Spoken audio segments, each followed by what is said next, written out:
चलो तो बच्चों, आज हम त्रिकोणमिति शुरू करते हैं। समझना एक एक करके, एक एक पॉइंट को समझना, रटना नहीं है। हमें त्रिकोणमिति को समझना है, सीखना है, बिल्कुल भी नहीं रटना है। एक एक पॉइंट भी जो ना आए समझ में उसको कमेंट करके पूछ सकते हैं। देखा, त्रिकोणमिति का उद्भव कहाँ से हुआ है? त्रिकोणमिति का उद्भव हुआ है कोणों से। जैसे हम त्रिभुज बनाते हैं, समकोण त्रिभुज है, समरूप त्रिभुज है, समबाहु त्रिभुज है, समांतर त्रिभुज है, चतुर्भुज है, वगैरह से शुरू हुआ। इसीलिए हम त्रिकोणमिति तीन कोणों से मिलकर बनी हुई है। यहाँ पे समझते हैं अच्छी तरीके से। देखना, यहाँ पे मान लिया हमने एक त्रिभुज लिया, माना इसमें एक समकोण त्रिभुज है हमारा, समकोण त्रिभुज ए बी और सी, ए बी सी है। एक समकोण त्रिभुज ए बी सी है। आप ध्यान समझना इसमें। समकोण त्रिभुज ए बी सी, हमारा ए से बी तक, इसको हम लंब कहते हैं, लंब। इसको आधार, इसको कर्ण।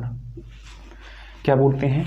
ए से बी लंब, बी से सी आधार और सी से ये कर्ण।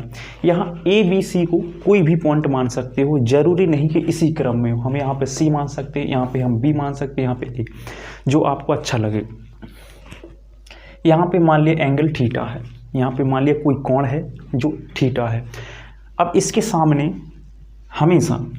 हमेशा समकोण का मतलब है इनकी दो भुजाओं के बीच में। समकोण का मतलब होता है किन्हीं भी दो भुजाओं के बीच में 90 डिग्री का बनना।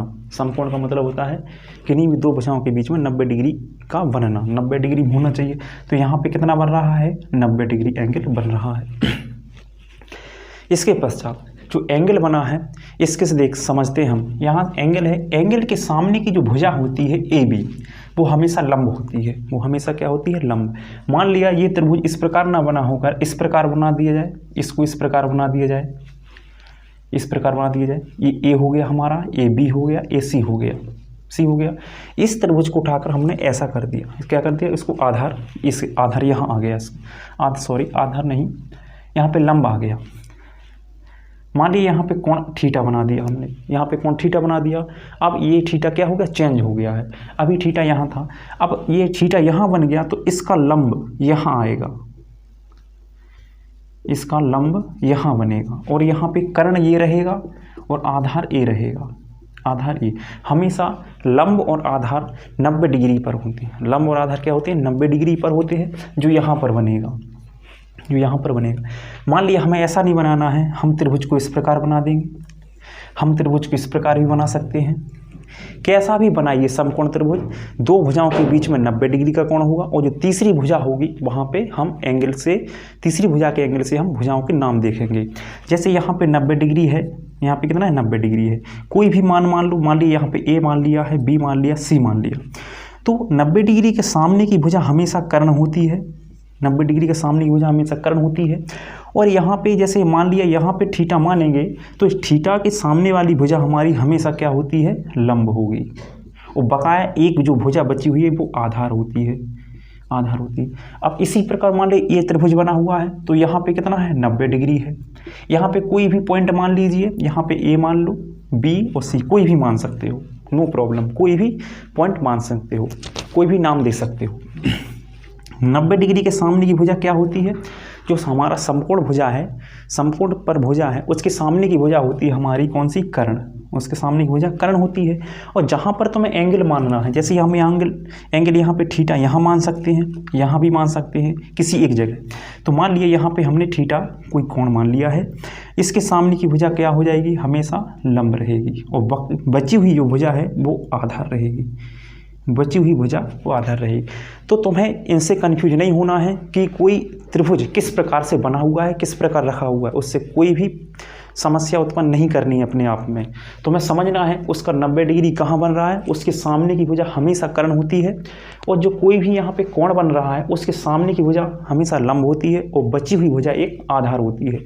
अब इसी त्रिभुज में हम मान लिया थीटा को अगर यहाँ बना देंगे पॉइंट ए के पास में, तो इसके सामने की भुजा लंब हो जाएगी, और यहाँ पे ये हमारी आधार बन जाएगी। जो लंब है वो आधार बन जाएगी, जो आधार है वो लंब बन जाएगी। कर्ण हमें हमेशा एक ही रहेगा। तो ये बात समझे होंगे आप। चलो आगे करते हैं।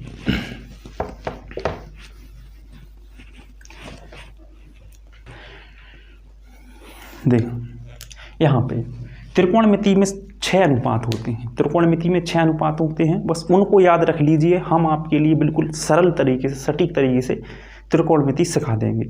सिर्फ तुम्हें 6 रेशियो को याद रखना है कि त्रिकोणमिति में सिर्फ 6 व्यक्ति होते हैं। जैसे इस प्रकार मान लिया कि 6 व्यक्ति होते हैं, उस हिसाब से तुम्हें इसको याद रखना है। जैसे कौन कौन से व्यक्ति हैं मान लिया वो, एक तो तुम्हें साइन को याद करना है, साइन थीटा, एक साइन को के बाद कॉस थीटा, इसके बाद एक आपको टेन थीटा। बस इतने 3 याद रखने हैं आपको। त्रिकोणमिति सिंपल है, समझ लो कि त्रिकोणमिति समाप्त है। बस आपको इतने 3 को याद रखना है, 3 रेशियो को। इसको हम त्रिकोणमिति अनुपात बोलते हैं। क्या बोलते हैं? त्रिकोणमिति अनुपात। इसके अलावा कुछ नहीं है, बस 3 और हैं। इसका व्युत्क्रम है, एक इसका व्युत्क्रम होता है साइन का व्युत्क्रम होता है कोसेक, और कॉस का व्युत्क्रम होता है सेक, और टेन का व्युत्क्रम होता है कॉट। बस 3 याद हो जाएंगे। अब तो 3 व्युत्क्रम याद रखना है, ठीक है। अब ये व्युत्क्रम क्या होते हैं? व्युत्क्रम क्या होते हैं समझें। व्युत्क्रम का मतलब है कि साइन थीटा बराबर 1 कॉसेक थीटा, साइन थीटा बराबर 1 कॉसेक थीटा, ये इसका व्युत्क्रम हो गया है। अब कॉसेक थीटा बराबर क्या हो जाएगा? 1 साइन थीटा। एक दूसरे अपोजिट रहते हैं। साइन थीटा बराबर 1 कॉसेक थीटा। ये कैसे बन गया है? यहाँ मान लिया, इसके नीचे 1 मान लीजिए, इसका क्रॉस गुणा करेंगे इधर, इसका इधर गुणा करिए कीजिए, तो इधर देख रहे हैं, तो ये हो जाएगा साइन थीटा इंटू में कॉसेक थीटा। अगर कहीं भी दोनों गुणा में लिखें तो उसके बराबर आप 1 लिख सकते हैं। उसके बराबर आप क्या लिख सकते हैं? 1।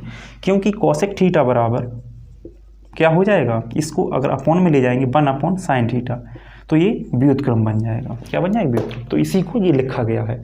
तो ये इस आपस में, तीनों आपस में क्या होते हैं? व्युत्क्रम। जैसे साइन थीटा बराबर 1 कॉसेक थीटा, कॉसेक थीटा बराबर 1 साइन थीटा। इसी प्रकार कॉसेक थीटा, कॉस थीटा बराबर होता है 1 सेक थीटा, सेक थीटा बराबर होता है 1 कॉस थीटा। इसी प्रकार टेन थीटा बराबर 1 कॉट थीटा होता है, और कॉट थीटा बराबर 1 टेन थीटा होता है। इसके अलावा एक फॉर्मूला और होता है, उसको याद रखना बहुत ज़रूरी है। टेन थीटा बराबर क्या होता है? साइन थीटा बटे में कॉस थीटा, ऐसा उल्टा। अब हमने बताया है कि एक दूसरे के व्युत्क्रम होते हैं, इसीलिए देखें टेन थीटा बराबर क्या होता है? कॉट थीटा बराबर क्या होता है? 1 टेन थीटा, 1 टेन थीटा होता है। एक दूसरा अनुपात आया है, टेन थीटा बराबर साइन बटे कॉस भी होता है। तो टेन थीटा बराबर हम यहाँ पे साइन थीटा बटे कॉस थीटा रखेंगे। यहाँ पे पलट जाएगी, ये संख्या पलटेगी तो कॉस थीटा ऊपर पहुँचेगा और बटे में साइन थीटा आ जाएगा। इस प्रकार कॉट थीटा बराबर कॉस थीटा बटे साइन थीटा होता है। क्यों होता है? क्योंकि टेन थीटा बराबर साइन थीटा बटे कॉस थीटा, इसीलिए कॉट थीटा बराबर कॉस थीटा बटे साइन थीटा होता है, क्योंकि एक दूसरे के व्युत्क्रम होते हैं। आप इनको अच्छे से समझ गए होंगे। आगे करते हैं। अब यहाँ त्रिभुज से समझें। सभी फॉर्मूले यहीं से शुरू होते हैं, ठीक। सभी फॉर्मूले इस त्रिभुज से ही बने हैं। पता नहीं कौन त्रिकोणमिति बना के चला गया, हमें पढ़नी पड़ रही है इसको, ठीक है। तो चलो पढ़ लेते हैं, कोई ज़्यादा हार्ड नहीं है, बिल्कुल सिंपल ही है। त्रिकोणमिति जैसे अगर किसी को त्रिकोणमिति बहुत हार्ड लगती है तो वो यहाँ के आगे पढ़ सकता है, उसको बिल्कुल सरल लगेगी, कोई प्रॉब्लम नहीं हो सकती है त्रिकोणमिति पढ़ने में। देखें यहाँ पे आप इसको समझ गए होंगे। आपको त्रिकोणमिति को याद रखने के लिए, समझने के लिए सिर्फ एक फॉर्मूला याद रखना है। कौन सा? वो भी देखें। सिर्फ एक मात्र ट्रिक बता रहे हैं, इसके बाद कोई भी ट्रिक नहीं हो सकती। इसके बाद कोई भी ट्रिक नहीं होगी हमारी। लाल बटे काका, इसको याद रखना है सिर्फ, बस। कैसे? देखें साइन थीटा बराबर, ये साइन के लिए है, ये कॉस के लिए है, ये टेन के लिए है। यहाँ पे साइन थीटा बराबर होता है लाल बटे काका, का मतलब होता है ये लंब है, ये आधार है, ये लंब है, ये कर्ण है, ये कर्ण है और ये आधार है। देखें लंब, साइन थीटा बराबर लंब बटे कर्ण, साइन थीटा बराबर क्या हो जाएगा? लंब बटे कर्ण। कॉस थीटा बराबर होगा आधार बटे कर्ण, और टेन थीटा बराबर होगा लंब बटे आधार। इसको याद रखना है बस, इसके बाद कोई भी ट्रिक नहीं है। साइन थीटा, एक साइन थीटा जिस साइन के लिए है इतना, कॉस के लिए है इतना, टेन के लिए है। साइन थीटा बराबर लंब बटे कर्ण, कॉस थीटा बराबर आधार बटे कर्ण और टेन थीटा बराबर लंब बटे आधार। साइन थीटा का व्युत्क्रम होता है हमारा कॉसिक थीटा। तो देखें कॉसिक थीटा बराबर 1/sin थीटा होता है, 1/sin थीटा होता है। चलो इसको हटा सकते हैं हम, इसको आप स्क्रीनशॉट ले लीजिए या आप नोट करते जाइए संग में।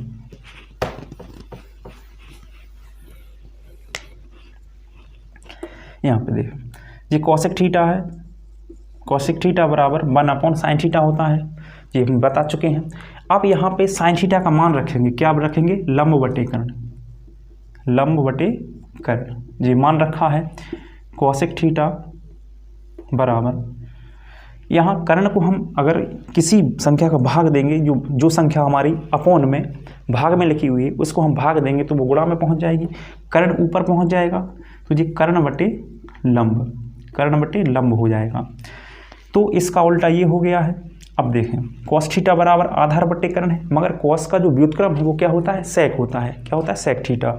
तो हम लिखेंगे सेक थीटा बराबर 1/cos थीटा, सेक थीटा बराबर 1/cos थीटा बराबर क्या दिया गया है, आधार बटे कर्ण। क्या दिया गया है, आधार बटे में कर्ण, आधार बटे कर्ण। तो सेक थीटा बराबर कर्ण को हम ऊपर ले जाएंगे तो कर्ण बटे आधार हो जाएगा। एक हमारा ये भी फॉर्मूला बन जाएगा। तो सभी यहीं से उत्पन्न हो रहे हैं फॉर्मूले, यहीं से क्या होने हैं, उत्पन्न। आगे देखें सेक थीटा के बाद क्या आता है हमारा टेन थीटा। तो टेन थीटा का उल्टा क्या होता है, टेन थीटा का उल्टा होता है हमारा कॉट थीटा। देखें टेन थीटा बराबर होता है 1/cot थीटा, ये होता है। या हम इसको कॉट थीटा बराबर लिखते हैं 1/tan थीटा। क्या लिखेंगे, 1/tan थीटा। यहाँ पे देखें कॉट थीटा बराबर 1/tan थीटा का मान क्या है, लंब बटे आधार। क्या है, लंब बटे आधार, लंब बटे आधार है। अब यहाँ हम इसको ऊपर ले जाएंगे तो ये हो जाएगा हमारा आधार बटे लंब, आधार बटे लंब हो जाएगा। इस प्रकार हमने देखे हैं कि सभी के मान आ चुके हैं। साइन थीटा बराबर लंब बटे कर्ण, इसको याद कर लीजिए और समझिए कि साइन थीटा का व्युत्क्रम क्या होता है हमारा, कॉसिक थीटा। कॉसिक थीटा बराबर इसका साइन का उल्टा हो जाएगा, कर्ण बटे लंब। कॉस थीटा बराबर आधार बटे कर्ण होता है और कॉस थीटा का व्युत्क्रम होता है हमारा सेक थीटा। क्या होता है, सेक थीटा। तो सेक थीटा बराबर हो जाएगा हमारा कर्ण बटे आधार, कॉस का उल्टा, कॉस का उल्टा मतलब व्युत्क्रम में उल्टा हो जाएगा, कर्ण बटे आधार।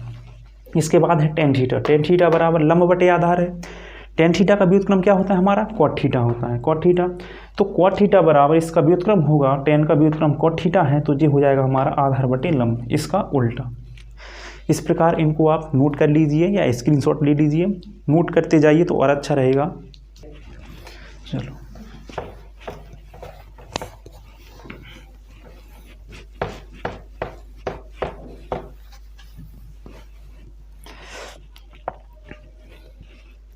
यहाँ पे देखें, अब हम लिख लेते हैं साइन थीटा बराबर लंब बटे कर्ण, कॉस थीटा बराबर आधार बटे कर्ण, कॉस थीटा बराबर आधार बटे कर्ण, टेन थीटा बराबर लंब बटे आधार, लंब बटे आधार, कॉट थीटा बराबर आधार बटे लंब, सेक थीटा बराबर कर्ण बटे आधार और कॉसेक थीटा बराबर में कर्ण बटे लंब। तीन याद कर लीजिए, तीन इनके व्युत्क्रम हैं, वो तो याद होना चाहिए, बस सिंपल है, कोई ज़्यादा कठिन नहीं है। अब देखें आगे, यहाँ से हम त्रिकोणमिति शुरू करते हैं। साइन थीटा बराबर लंब बटे कर्ण। अब इसमें त्रिभुज के अनुसार देखना है हमें, किसके अनुसार, त्रिभुज के अनुसार। यहाँ देखें ये हमारा समकोण त्रिभुज है, समकोण त्रिभुज में दो भुजाएं 90 डिग्री पर होती हैं, बकाया दो किसी भी एंगल पर हो सकती हैं, जबकि त्रिभुज में तीनों कोणों का योगफल 180 से ज़्यादा नहीं हो सकता है। 180 के बराबर होगा या इससे कम हो सकता, बराबर ही होता है। साइन थीटा बराबर लंब बटे कर्ण है। अब देखेंगे इस त्रिभुज में बताइए, त्रिभुज ABC से, यहाँ पे त्रिभुज ABC से लंब कौन सी भुजा है हमारी, लंब A और B है, तो यहाँ पे AB लिख लेंगे, और हमारी कर्ण कौन सी भुजा है, AC है, तो हम यहाँ पे AC लिख लेंगे। ये हमारा साइन थीटा का मान आ गया। अब यहाँ cos थीटा बराबर आधार बटे कर्ण है, cos थीटा बराबर आधार बटे कर्ण, आधार हमारा BC है और कर्ण हमारा AC है, तो आधार को हम लिखेंगे BC और कर्ण को हम लिखेंगे AC। यहाँ पे tan थीटा बराबर क्या दिया गया है, tan थीटा बराबर लंब बटे आधार, लंब हमारा कौन सा है, AB है, और आधार हमारा BC है, तो यहाँ पे हम AB अपॉन में BC लिख सकते हैं बराबर। cot थीटा बराबर आधार बटे लंब है, आधार बटे में लंब, आधार क्या है हमारा BC है, आधार BC और लंब हमारा AB है। यहाँ पे sec थीटा बराबर कर्ण बटे आधार है, sec थीटा बराबर कर्ण और बटे में आधार, कर्ण हमारा AC है, आधार हमारा BC है। cosec थीटा बराबर क्या दिया गया, cosec थीटा बराबर दिया है कर्ण बटे में लंब, कर्ण और बटे में लंब, मतलब AC बटे AB, AC बटे AB, ये हमारे मान हो गए हैं। अब हम आगे चलते हैं फॉर्मूलों की तरफ, कैसे फॉर्मूले बने हुए हैं, किस प्रकार इनको सिद्ध करना है, किस प्रकार सीखना है। फॉर्मूलों को आपको रटना नहीं है, सिर्फ समझना है और सीख लेना है, इसने में याद हो जाएंगे। देखिए यहाँ आप पाइथागोरस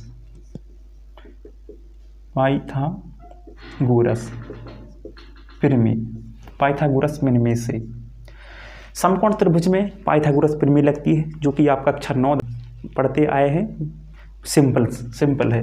क्या होती है पाइथागोरस प्रमेय, कर्ण स्क्वायर बराबर लंब स्क्वायर प्लस आधार स्क्वायर, ये होती है हमारी पाइथागोरस प्रमेय। सॉरी, गणितज्ञ का नाम है पाइथागोरस, उन्होंने ये प्रमेय दी थी, किसके लिए दी थी, समकोण त्रिभुज के लिए।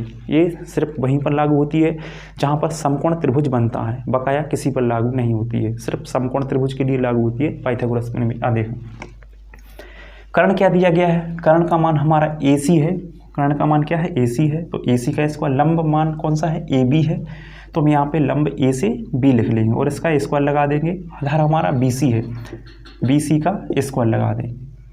जी हाँ जी, इस प्रकार बनेगी प्रमेय। इसको हम समीकरण 1 लिख देते हैं, समीकरण 1 लिख दिए पाइथागोरस प्रमेय। देखें यहाँ हम समीकरण 1 में AB स्क्वायर से दोनों ओर भाग करते हैं।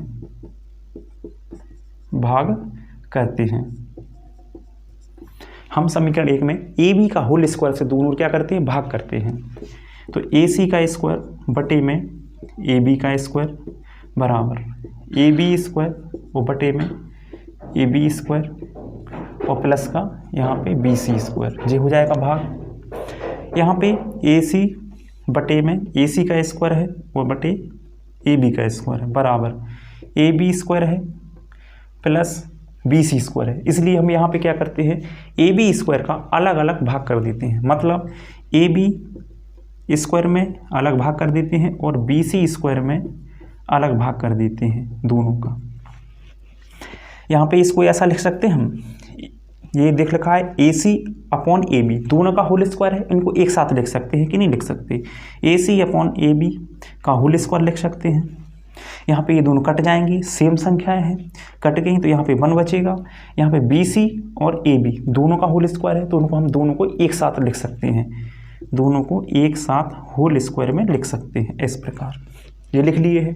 अब यहाँ में सिंपल कुछ नहीं करना है, यहाँ से मान ढूंढना है हमें और यहाँ पे उन मान का मान रखना है। जैसे AC अपॉन AB कहाँ पर है, AC अपॉन AB, ये हमारा AC अपॉन AB मतलब कर्ण बटे लंब किसके बराबर है, कौशिक, किसके बराबर है, कौशिक थीटा के बराबर है। तो ये हो जाएगा हमारा कौशिक थीटा का होल स्क्वायर बराबर 1 प्लस यहाँ पे क्या हो जाएगा हमारा BC अपॉन AB कहाँ पर है, देखें जी BC अपॉन AB है, BC अपॉन AB का मान कितना है, कॉट थीटा है, क्या है कॉट थीटा, तो यहाँ पे जी हो जाएगा कॉट थीटा का होल स्क्वायर, क्या हो जाएगा कॉट थीटा का होल स्क्वायर।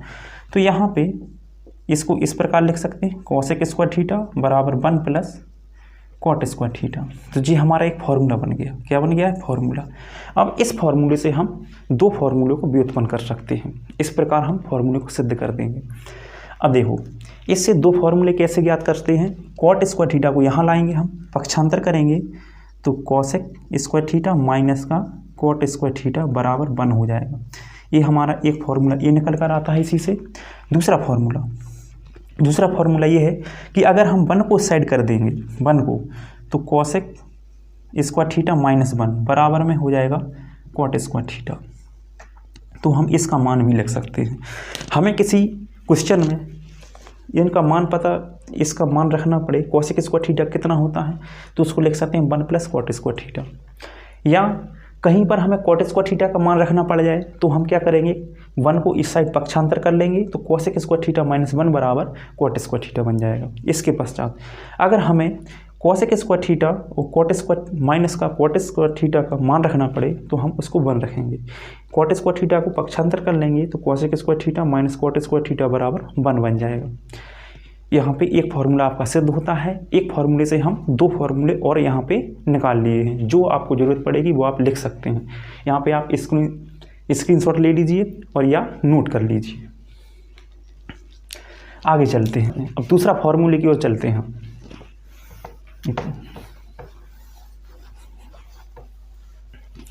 देख दूसरे फार्मूले कैसे निकालना है, सिंपल है बिल्कुल।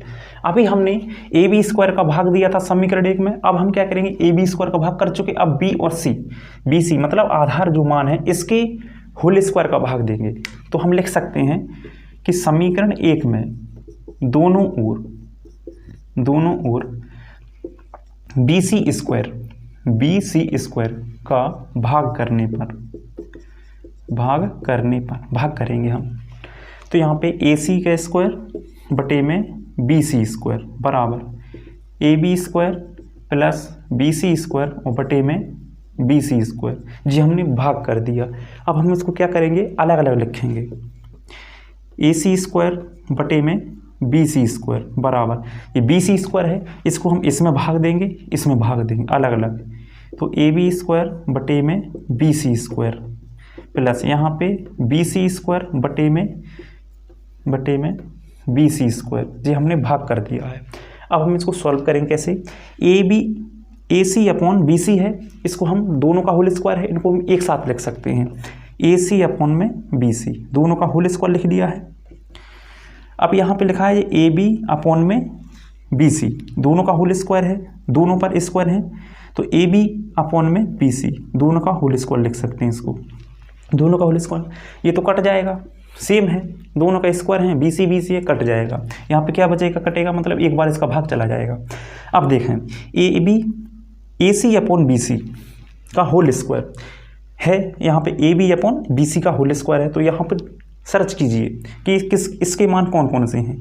तो ए सी अपॉन बी सी, देखिए ए सी अपॉन बी सी कौन सा है, ये है हमारा ए सी अपॉन बी सी।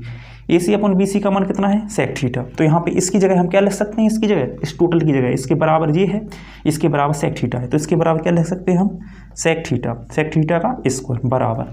अब हम देखेंगे A B upon B C का मान कौन सा है। A B upon B C ये नहीं हमारा, A B upon B C ये भी नहीं है, ये हमारा A B upon B C ये वाला है। तो A B upon B C का मान कितना है, टेन थीटा, मतलब इसके बराबर ये है, इसके बराबर ये है। तो इस A B upon B C का मान क्या है, टेन थीटा। तो A B upon B C बराबर हम टेन थीटा रख सकते हैं, प्लस 1, इस प्रकार लिख सकते हैं। तो यहाँ पे ये बन जाएगा हमारा सेक स्क्वायर थीटा बराबर में टेन स्क्वायर थीटा प्लस का 1। ये हमारा दूसरा फॉर्मूला सिद्ध हो चुका है। क्या हो चुका है, दूसरा फॉर्मूला सिद्ध हो चुका है। अब यहाँ से हम दोनों फॉर्मूले बना सकते हैं, किस प्रकार देखें। जैसे अब अगर हम किसी फॉर्मूले में इसका मान आ जाए, जैसे टेन स्क्वायर थीटा को इस साइड कर दिए तो सेक स्क्वायर थीटा माइनस का ये हो जाएगा टेन स्क्वायर थीटा बराबर क्या बचेगा, 1। तो एक दूसरा फॉर्मूला इससे ये निकल कर आता है। क्या किया हमने, सिर्फ टेन स्क्वायर थीटा को इस साइड लाए, तो sec square theta minus tan square theta बराबर 1 बन गया है। अगर हमें ये मान नहीं चाहिए, दूसरा मान की ज़रूरत पड़ती है इसी से, तो हम 1 को ले आएंगे इस साइड, तो ये बन जाएगा हमारा सेक स्क्वायर थीटा माइनस 1 बराबर टेन स्क्वायर थीटा। इस प्रकार हमारा दूसरा भी फॉर्मूला निकल कर आ जाएगा। ये हमारे फॉर्मूले हैं। ये इस प्रकार हमारा दूसरा फॉर्मूला सिद्ध होता है और दूसरे फॉर्मूले से हमारे दो फॉर्मूले और निकल कर आते हैं, एक ए वाला और एक ए वाला। आपको अच्छा लगा हो तो लाइक कीजिए और शेयर कीजिए। और हाँ, एक बात ज़रूरी सूचना ये है कि जब भी हमारी क्लास पढ़ें या वीडियो देखें हमारे यूट्यूब चैनल की, तो पेन कॉपी लेकर ज़रूर बैठें और उसको नोट करते जाइए। अच्छी तरीके से अगर समझना है, पढ़ना है तो नोट करना पड़ेगा, मतलब आप नोट कर सकते हैं। सब्सक्राइब और शेयर ज़रूर कीजिए।